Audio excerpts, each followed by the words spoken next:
Bendham Docks is one of the busiest dockyards on all the island of Sodor. It's where ships and engines and cranes alike are busy day and night, every day of the year.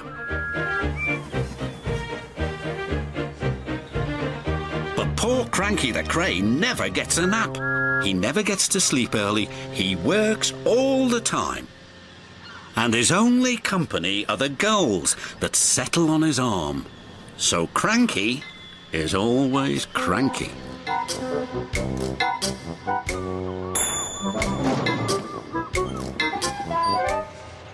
"Ahoy there, Cranky!" cried Salty. "Where have you been?" snapped Cranky. "And a good day to you too, Captain." Bill and Ben arrived for work, full of mischief. "Hurry up!"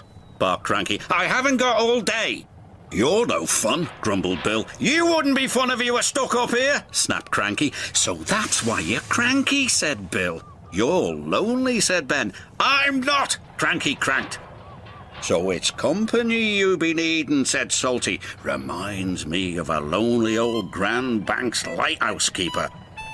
"Not another one of your stories," cried Cranky. "Oh, please, Salty," they chimed. "We haven't heard it." "'Twas in the middle of a wee naughty storm," Salty began, "the likes of which you see once in a lifetime." This made Cranky very cranky, so cranky that he swung his arm around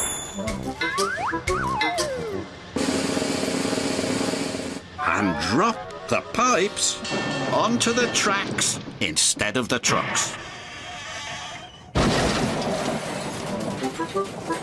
"Whoops," said Cranky meekly. "You've blown the main now, matey," said Salty. The engines were trapped. "You're going to get into trouble," sang Bill and Ben. The Fat Controller was in his office being measured for a new waistcoat. When he heard the news, he left immediately for the docks. The Fat Controller knew that any delay at the docks could cause confusion. "You have made a terrible mess, Cranky," he said sternly. "I'm sorry, sir," Cranky whispered. "You engines will have to stay here tonight until Harvey clears up this mess in the morning." Cranky's heart sank as Salty uttered those fateful words. "That reminds me of a story. It was a bitter cold winter. The brave little ship was stuck until the ice melted the next spring.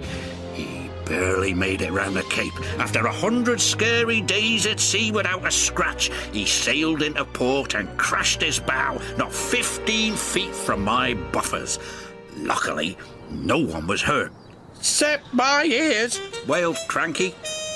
Salty spent all night telling tales of powerful storms, daring rescues, and brave little ships.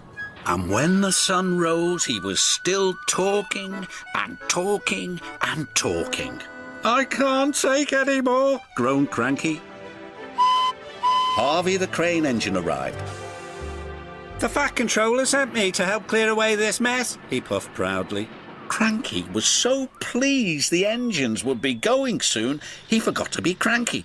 "I'll never misbehave again," he promised, "as long as I don't have to listen to any more of Salty's stories." And after Harvey and the workmen had cleared the wreckage, Cranky worked hard all day. He carefully loaded the trucks, helped speed the engines on their way, and he said please and thank you. "This is new," puffed Thomas, but he had spoken too soon. Cranky couldn't help himself. "It was nice while it lasted," said Percy, and all the engines laughed. But Cranky was still cranky.